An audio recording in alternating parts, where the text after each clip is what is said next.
Hello, friends. Welcome to This Day in Jack Benny. I'm John Henderson.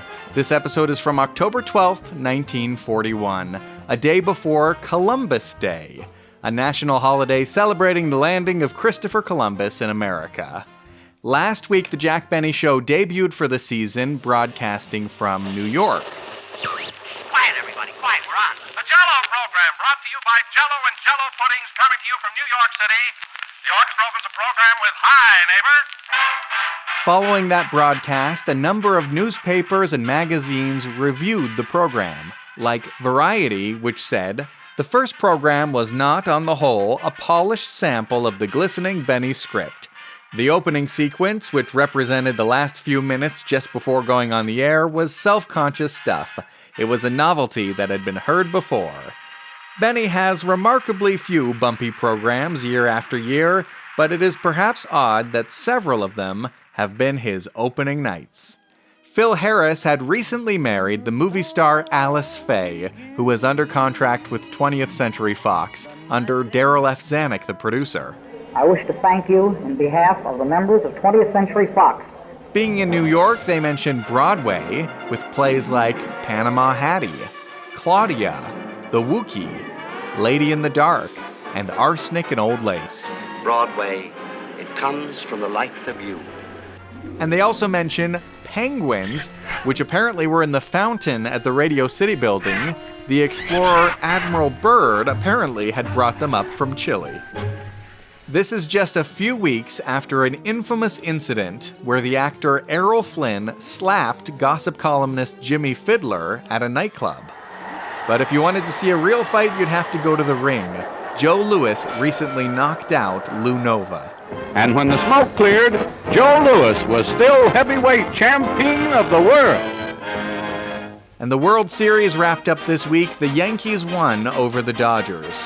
Top of the ninth, Henrik swings, strike three, but the ball gets away from catcher Mickey Owens. Brooklyn, a few moments ago in joyous delirium, now becomes enveloped in a pall of gloom. On the radio, you could hear the quiz program, Information Please. And now light up a lucky strike as I present our master of ceremonies, the literary critic of the New Yorker magazine, Clifton Fadiman. Mr. Fadiman. Ladies and gentlemen, unrehearsed and unbound by any rules, Information Please continues on its carefree path. Who was the first emperor of Rome? I should say Augustus. Augustus would be right. No, his whole name? Augustus Caesar. Caius, C.A. Caesar. Julius Caesar Octavianus. That's right. That's right. I don't know what you'd call him if you just met him casually in the street. And a popular song, I Don't Want to Set the World on Fire. I don't want to set the world on fire, honey. I love you too much. These days, we wouldn't use the racial stereotypes or the voices found in this episode. Travel was also different at this time. It was not as simple. People would cross the country by passenger train. It took 3 days. Each night they set up sleeping compartments, kind of like bunk beds. The top was called the upper berth and the bottom the lower berth. If you'd like to contact me, you can email jackbennypodcast@gmail.com, or on Twitter, it's @thisdaybenny. So get a nice bowl of Jell-O and enjoy the show. Jell-O. The Jell-O program, brought to you by Jell-O and Jell-O Puddings, coming to you from New York City, starring Jack Benny, with Mary Livingston, Phil Harris, Dennis Day, and yours truly, Don Wilson. The orchestra opens the program with What'll We Do?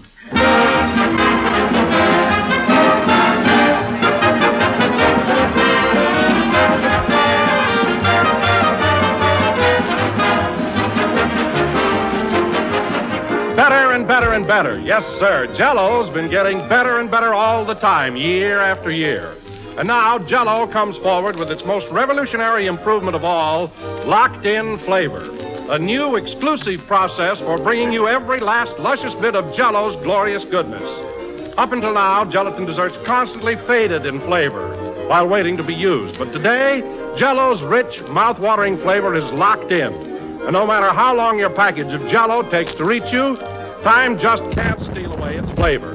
Prove it for yourself. Open a package of Jell-O. There's no heavy, fruity aroma, no sign of escaping flavor.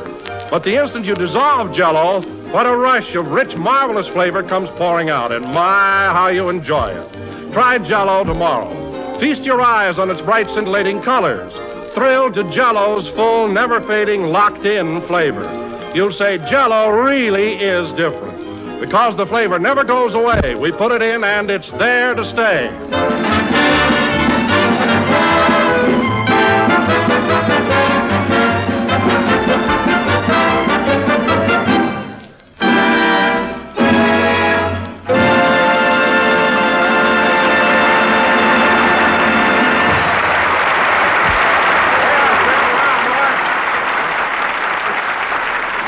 That was What'll We Do, played by the orchestra. Ladies and gentlemen, exactly 449 years ago today, Christopher Columbus first set foot in the New World after a perilous ocean voyage of 40 days and 40 nights. Boy, what a trip. I wish I'd have been there. For weeks and weeks, Columbus and his band of intrepid adventurers were tossed around in the storm-churned Atlantic, little knowing that they'd come through alive. Reef that mainsail. We'll make it, fellas. So now we bring you a man who gets seasick when the crackers bob about in his oyster stew, Jack Benny.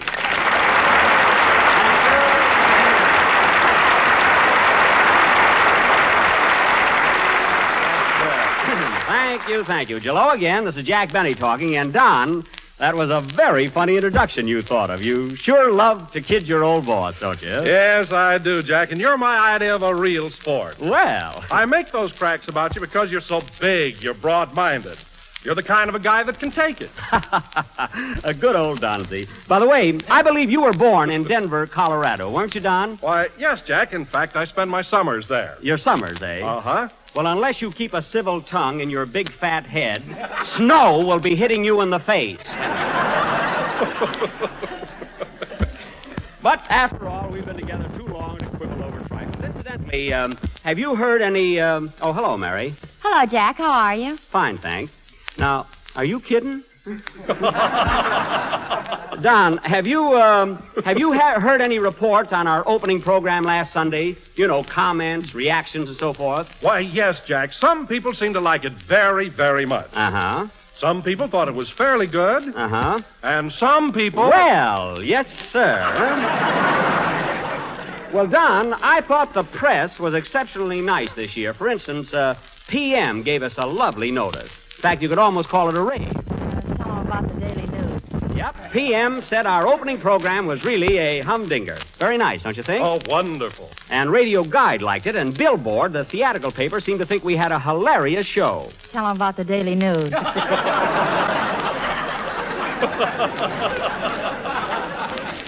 Mary, it just so happens that Ben Gross, radio editor of the News, didn't like the program, and he's entitled to his opinion.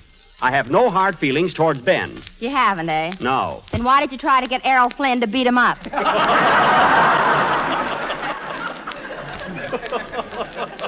I didn't even know Flynn was in town. Anyway, most of the notices were very favorable. Did you read the one you got in the Daily Worker? Yes, I read the Daily Worker. What did it say, Mary? Same thing every year. Down with Benny.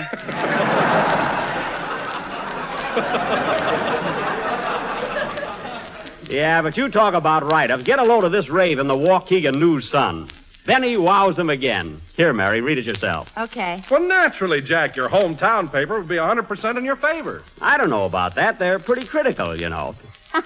Say, Jack. What? Look at this news item on the other side of your write-up. Where? I didn't see it. It says, Boo Boo Benny, cousin of Waukegan's own Jack Benny, was picked up again last night for parking his body too far away from the curb.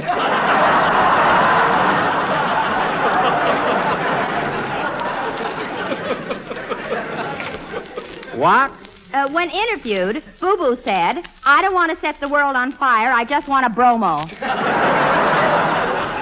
Give me that clipping. That Boo-Boo is always getting into those publicity stunts. Anyway, Don, the consensus seems to be... Hiya, Jackson. Like the washwoman says, what do you hear from the mop? What? M.O.P. I got the gag. You don't have to spell it. I got it. Say, Phil, we were talking about the first program last week. Did you see any reviews on it? Yeah, there was a swell write-up in the Orchestra World. Oh, the musician's paper, eh? What did it say? It said, due to the length of the dialogue on Benny's first program, Phil Harris had to cut out his usual band number. Oh, they missed it, eh? No, they liked the idea. Oh, well, don't feel bad about it, Phil. It's only one opinion. And that reminds me, Jackson, I hate to bring it up, but Alice thinks that this program is a little too corny for a guy like me.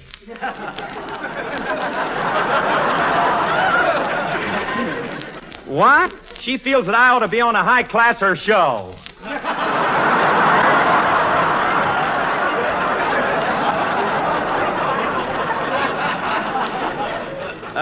High-classer? Yeah, Alice says I ought to be on Information, Please.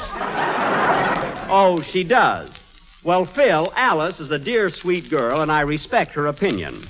But if you were ever on Information, Please, and you were asked who was the first president of the United States, and you said George Washington, Clifton Fadiman would drop dead.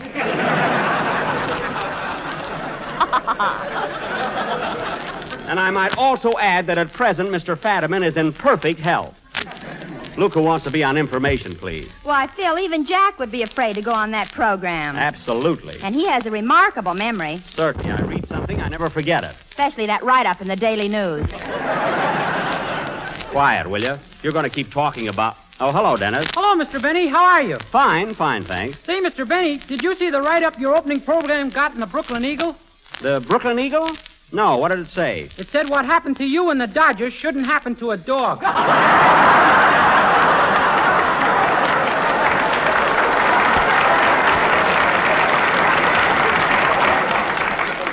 Well, I guess they're still a little blue over the series, you know. Anyway, Dennis, I heard a lot of nice things about your song last week, so now that you're here, let's have another one. Okay, I'm going to sing a very popular number called Time Was. Good. And this being Columbus Day, I dedicate it to my new girl I met last night. What's the connection? I picked her up at Columbus Circle. Oh, how are things around there? I must saunter by. Go ahead and sing, Dennis. Hold it. Come in. Mr. Benny? Yes? May I congratulate you on your opening broadcast of the new season. Opening broadcast? Look, Bub, we had a show last Sunday. Good heavens, are you going to count that one? Get out of here! What a guy. His head looks like the ball Mickey Owens dropped. Go ahead, then.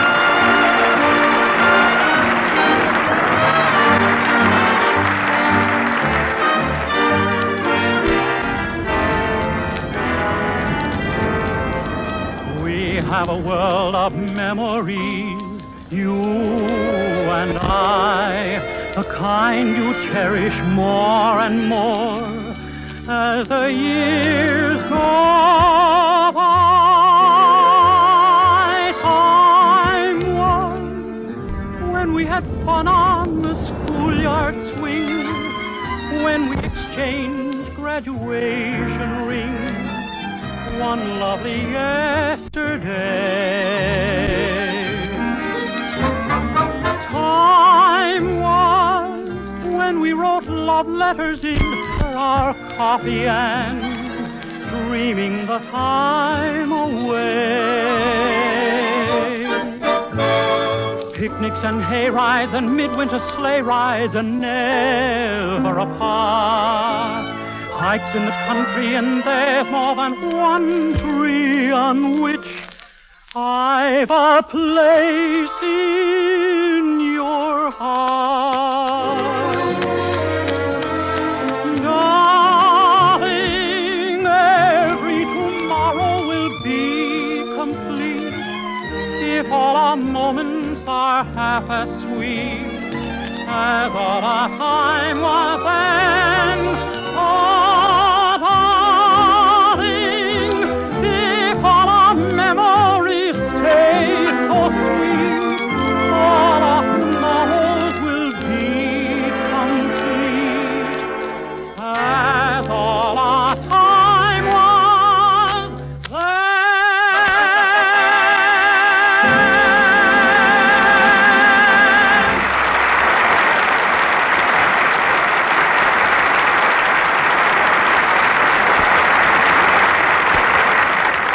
That was Time Was, sung by Dennis Day, my favorite tenor.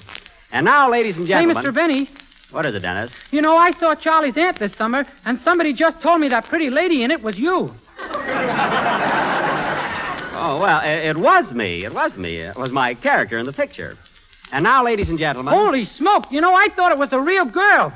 No, Dennis, it was me. And now, ladies and gentlemen... I sent you a love letter. Forget about it.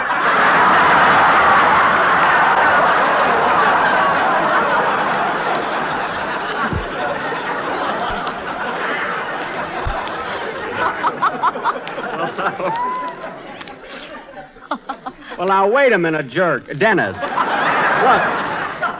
Dennis, the fact that I was wearing a dress shouldn't have fooled you that much. After all, a woman doesn't walk like me. Very few men walk like you.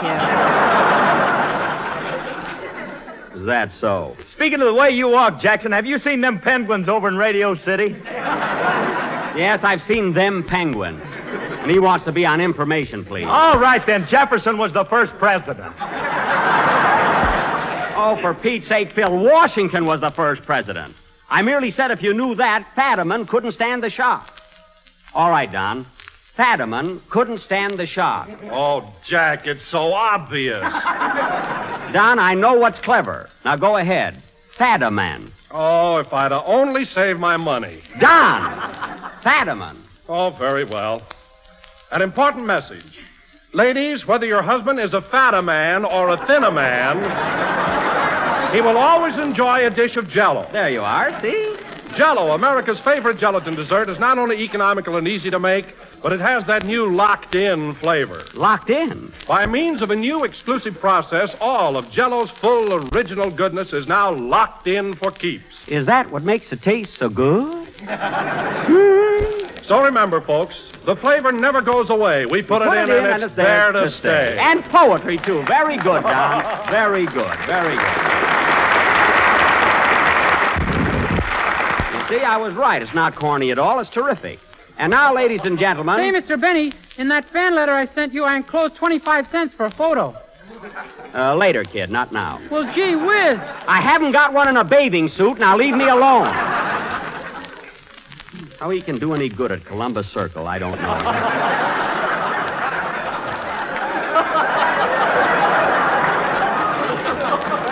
Really, I don't.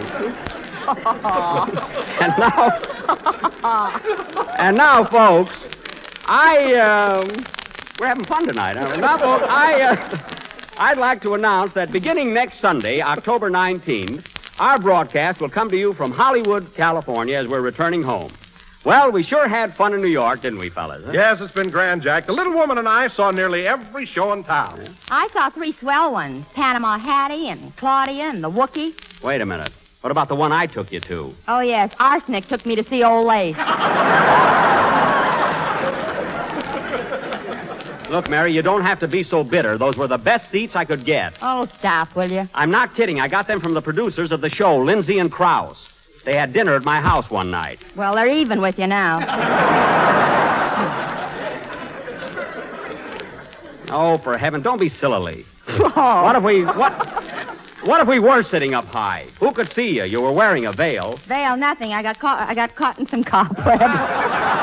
You got caught in that gag, too, right in the middle.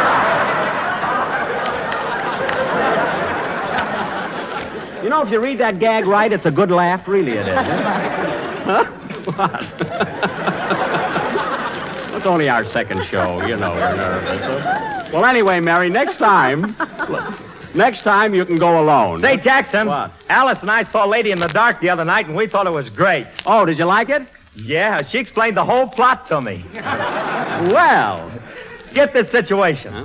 Now, Gertrude Lawrence plays the part of a dame who's all mixed up about everything, and she don't know what's the matter with her. Uh-huh. So she goes to see a psychiatrist. Psychiatrist? That's a psychiatrist. Psychiatrist is a Japanese dish. That's sukiyaki.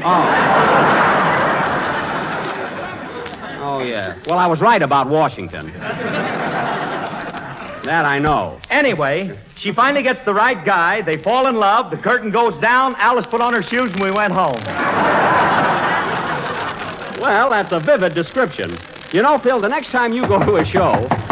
Pardon me. Come in. Yes? Excuse me for intruding, Mr. Benny, but I got a note for you. I'm sorry, I'm busy right now. Come back later. Now, I would advise you to take a quick gander at this communique.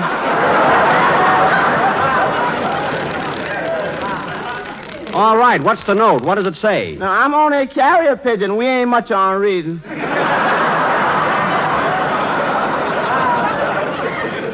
Oh. Okay, let's have it. Who's it from, Jack? Who do you think it's from? Rochester. Listen to this. Dear boss, please give bearer Mr. Columbus Smith. Columbus? Yes, that's me. Oh. Happy anniversary.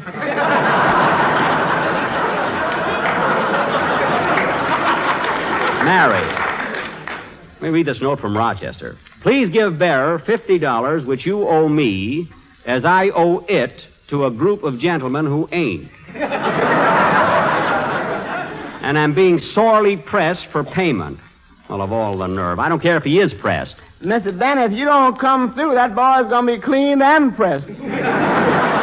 Oh, well, look, Columbus, you tell Rochester I'll call him when I get home tonight. What's his number? Monument 21700. Monument, eh? Yeah, and do call, lest one be erected to his memory.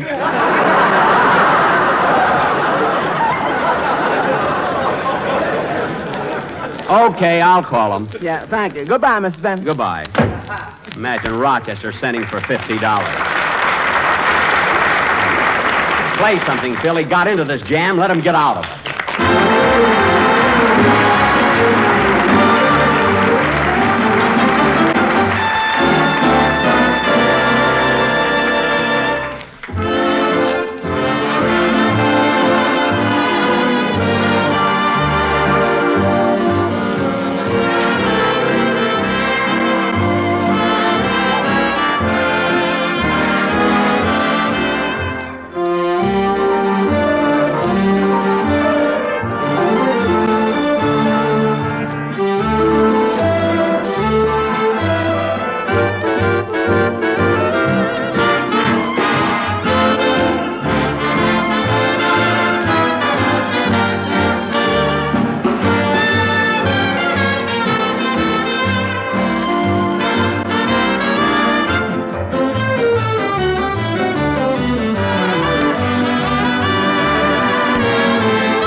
I don't want to set the world on fire, played by Phil Harris and his orchestra, who haven't even got a match. All right, I didn't like that gag either, I told you first. Say, Phil, I notice you're using a lot of New York musicians while we're in town. Where did you get them? I walked out of Lindy's with a sturgeon in my pocket, and they followed me. Oh, well, throw it to them. They look hungry. Now, fellas, as I told you before, we're leaving for California tomorrow, and I may not get to see you till train time. So I might as well give you your tickets right now. Oh, Phil, here's accommodations for you and Alice. And Don, here's space for you and the little woman. Oh, thanks, Jack. Oh, goody, we get a lower going back. Yes, sir. Now, Dennis, you're bunking with me as usual. And, Gee whiz, Mr. Benny, you snore. All right, I snore. It's only for 3 nights. You're young yet. Now, Mary. If I'm going to stay up all night, I might as well be a playboy. All right, be a playboy. Let's drop it. Now, Mary. I know. I'm going to sleep with Miss Whipple. That's right. Miss Whipple, who's she? Jack put an ad in the paper for someone to share my berth.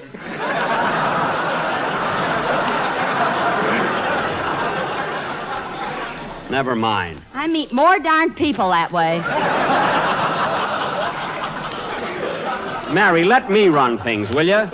You know, planning a trip like this is no cinch. I'll bet she's big and fat. She's very slim. I asked for a picture.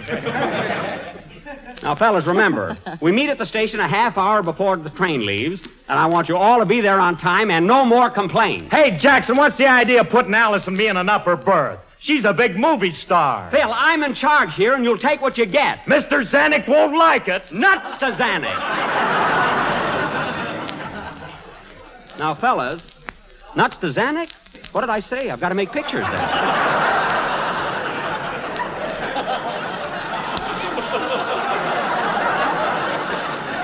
I've got 3 more pictures to make there. What am I doing? Oh, well. Now, remember, fellas, everybody be at the station a half hour before the train leaves. I'm giving a cocktail party for Miss Whipple. Might as well all get acquainted. Huh? So try to make the... Come in. Oh, it's you again. Mr. Benny, I just spoke to Rochester on the phone. He said it's imperative I bring him the $50. Now, wait a minute. Did you tell Rochester I'd call him later tonight? Yes, sir. And he said if you don't call him now, later tonight you'll have to communicate with him by Ouija board.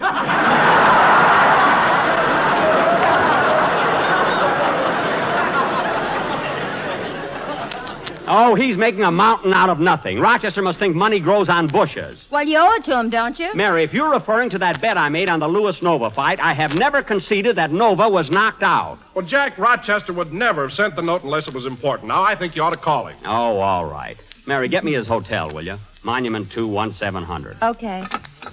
And you've certainly gone to a lot of trouble here, Columbus. Are you a good friend of Rochester's? No, sir. I'm just a member of the syndicate which threw that fatal 7.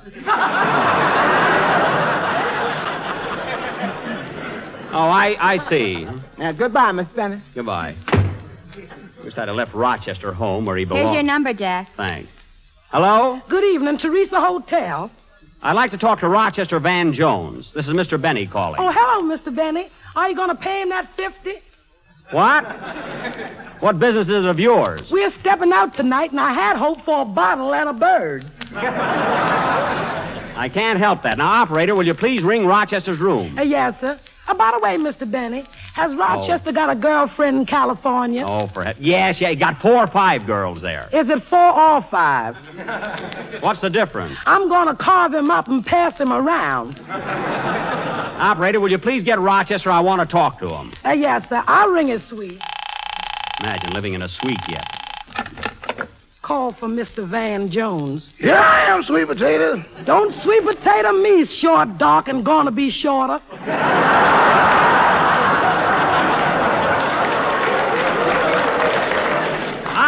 Operator, get off the line. Oh, hello, boss. Did Columbus get there? Yes, he landed twice today. I got your note, Rochester, and I'm not sending you any 50. But, boss, I owe it to some gentlemen, one of whom is mechanized.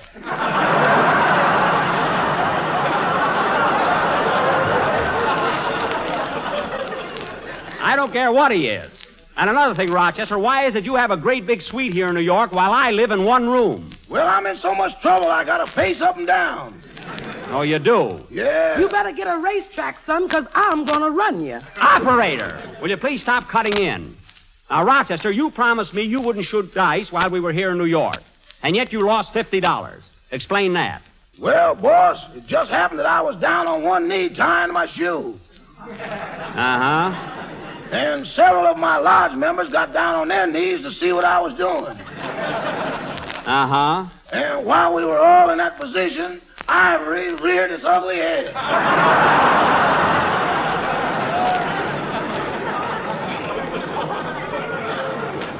Well, I'm sorry for you, Rochester, but you'll have to take care of your own obligations. But, boss, all I want is the money you owe me on the Lewis Nova fight. I told you before that, in my opinion, Lewis did not knock out Nova. Oh, reconsider. Operator, please. Now, Rochester, I don't want to discuss this any further. The fight is over, so forget it. Wait a minute, boss. There's a gentleman here that's very much interested in me collecting that 50. Would you mind talking to him? Oh, all right. Put him on. Hello, Mr. Benny. This is Metropolitan M. Spears talking. Yes? Rochester tells me you question the outcome of the recent Lewis-Nova fight. I certainly do. The bet was that Lewis would win by a knockout. When the fight was over, Nova was on his feet. Yeah, but he wasn't going no place. Look, all I'm trying to say is Nova was not unconscious when the fight ended. Mr. Lewis thought he was. That's what he thinks, but I'd like to get Mr. Nova's opinion. Well, when he comes to, let's check with him. Now listen, Metropolitan. You say Rochester owes you $50. That's right. And it was my understanding... Come back here, boy. I ain't got my hat on. Well, look, Metro, I'll tell you what I'll do. I'll send you a check for Rochester's debt as soon as I am definitely convinced as to the result of the fight. Thank you very much. That's okay. I'd like awfully well to get it before inflation sets in. You'll get it. Now put Rochester on the phone. Yes, sir. Oh, Rochester, Mr. Bennett's going to take care of that 50. You want to make it 100 or nothing? Rochester! Now listen, Rochester, we're leaving for California tomorrow, and you haven't even started to pack my trunk yet. So you better meet me bright and early. Well, what time does the train leave, boss? You ain't going to be on. Operator. Now, Rochester, I want you to stop at the tailor's and pick up my shirt. You said you wanted to marry me, and you got 5 gals in California. They're just bridesmaids, honey. Rochester, pay attention. Now stop at the tailor and tell him that all my cleaning must be ready by noon. And see that you don't miss the train. And here's another thing. The next time you're in New York and you bend over to tie your shoe, you better have something to back it up with. Because I'm getting sick and tired. Did you ever go out into an orchard and eat cherries right off the tree? Remember how good they tasted? What a grand, tantalizing flavor they had? Well, you'll remember all over again, friends, the moment you taste red cherry mold. A luscious blend of rich crimson cherries and cherry jello. It's one of Jack Benny's own favorite treats and one of the easiest desserts to make you ever saw. Simply dissolve 1 package of jello, imitation cherry flavor in hot water as you usually do. Chill it until slightly thickened and fold in 2 cups of the cherries themselves. Then finish chilling it and serve with a garnishing of orange sections and mint. You'll never tasted a more attractive, more delicious dessert. Ask your grocer for a can of ripe, juicy cherries and a package of cherry jello tomorrow. And be sure you say jello, because only Jell-O's new process of locked-in flavor gives you all the flavor, always. We're a little late, folks. Good night, Joni.